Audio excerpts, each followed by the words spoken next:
अस्सलाम वालेकुम, कैसे हैं आप सब। आई होप कि आप सब लोग ठीक ठाक होंगे और अपनी गार्डनिंग को एंजॉय कर रहे होंगे।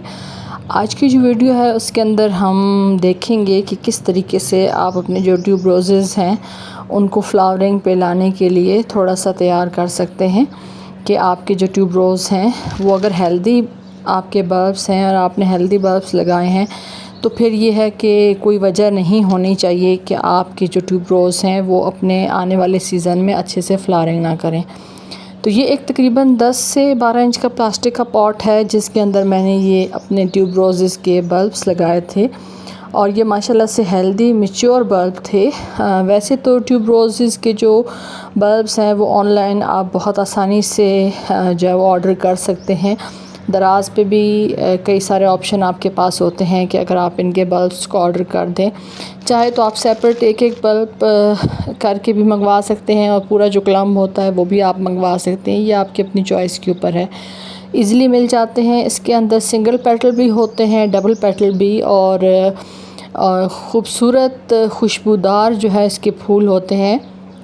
ख़ास तौर पे जो खुशबू को पसंद करने वाले हज़रात हैं, चाहे वो मेल हों या फ़ीमेल हों, वो ज़रूर इसको अपने गार्डन के अंदर लगाते हैं क्योंकि जब इसकी खूबसूरत फ्रेगनेंस वाले फ्लावर्स खिलते हैं तो आपका पूरा गार्डन जो है वो महकता रहता है। लेकिन अक्सर गार्डनर्स को ये शिकायत होती है कि हमारे बल्ब्स भी हेल्दी हैं लेकिन वो अच्छे से ग्रोथ नहीं कर रहे।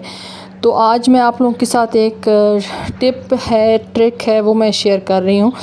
ये बाकी जो मेरे बल्ब से ग्रो होने वाले प्लांट्स हैं उनके साथ तो मैं ट्राई कर चुकी हूँ, मुझे बहुत अच्छा रिज़ल्ट मिला है। फ़र्स्ट टाइम जो है वो मैं अपने ट्यूब रोज़ेज़ के साथ भी कर रही हूँ। जब आप इनके बल्ब्स लगाते हैं तो ज़ाहिर है जब बल्ब ग्रोथ करता है उसके अंदर रूट्स जो हैं वो आपके पॉट के अंदर जिसके अंदर आप लगाते हैं डेवलप होती हैं। तो फिर उसमें जो है वो सबसे पहले ये देखिए, ये एक ट्यूब रोज़ का बल्ब है और ये सॉइल से बाहर रह गया था, लेकिन ये है कि ये आपको मैं दिखाने के लिए कह रही हूँ कि इस तरह के बल्ब्स होते हैं इस तरह की शेप में, ख़ास तौर पे नए बिगिनर्स के लिए।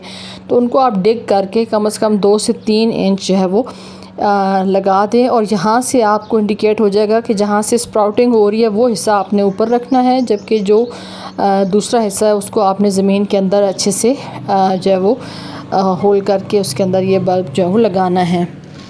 जब इसका फोलिएज बन जाता है तो ज़ाहिर है बल्ब जो है वो सारी एनर्जी फोलिएज को ग्रो करने के ऊपर लगाता है। तो बल्ब से ग्रो होने वाले जितने भी प्लांट्स हैं, चाहे वो अम्ब्रेलस हों, रेन लिली हों, आयरस हों, टाइगर लिली हो, लेपर्ड लिली हो, जो भी सारे जो वैरायटीज़ होती हैं, ख़ास तौर पे जो बल्ब से ग्रो होने वाले प्लांट्स होते हैं उनका जो फोलिएज है वो आपने बिल्कुल नहीं रहने देना। जैसे आपको मैं अभी दिखा रही हूँ कि ये सारा जितना भी फोलिएज था ये सारा मैं कट कर रही हूँ। कट करना क्यों ज़रूरी है? ताकि एनर्जी जो है वो बल्ब के अंदर स्टोर रहे और बल्ब जो है वो अपनी सारी तवज्जो जो है वो फ्लावरिंग के ऊपर करे। क्योंकि जब आप का बल्ब जो है वो फोलिएज पे आ जाता है तो फिर फोलिएज जो है वो आप लोगों ने काफ़ी सारे प्लांट्स देखे होंगे कि उनके इतने भरे भरे से फोलिएज होते हैं लेकिन उसके ऊपर फ्लावरिंग नहीं हो रही होती।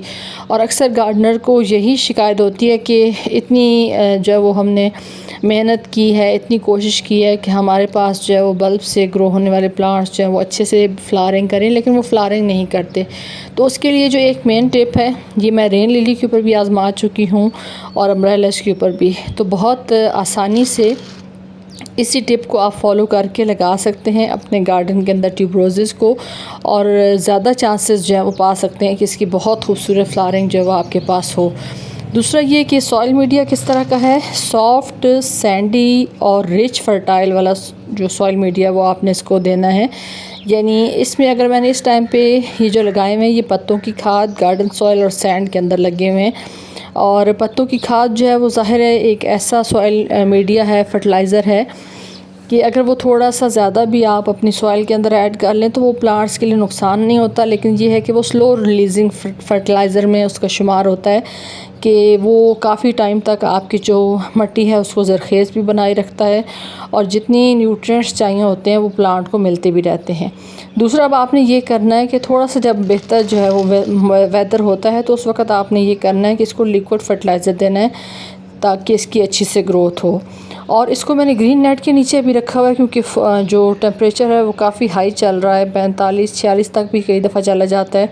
तो उसमें यह है कि बल्ब्स के गलने का डर है क्योंकि हम डेली वाटरिंग तो करते हैं, लेकिन ये है कि अगर आप इसको धूप में रखेंगे, डेली वाटरिंग करेंगे, तो फिर ये है कि आपके बल्ब्स जो हैं वो गल जाएंगे। लेकिन जब आप शेडी प्लेस पे ग्रीन नेट के नीचे रखते हैं तो फिर आप देखभाल के पानी देते हैं, तो ओवर वाटरिंग भी नहीं होती, बल्ब्स भी महफूज रहते हैं और प्लांट की जो ग्रोथ है वो भी मुतासर नहीं होती। तो अब इसको लिक्विड फर्टिलाइज़र जो भी आपके पास इजीली अवेलेबल हो, आप नेक्स्ट मंथ से इसको देना शुरू कर दें, ताकि इसके अंदर मज़ीद अच्छी ग्रोथ हो और जल्द से जल्द आप इसकी फ्लावरिंग देख सकें। वीडियो अगर अच्छी लगे तो लाइक कर दें।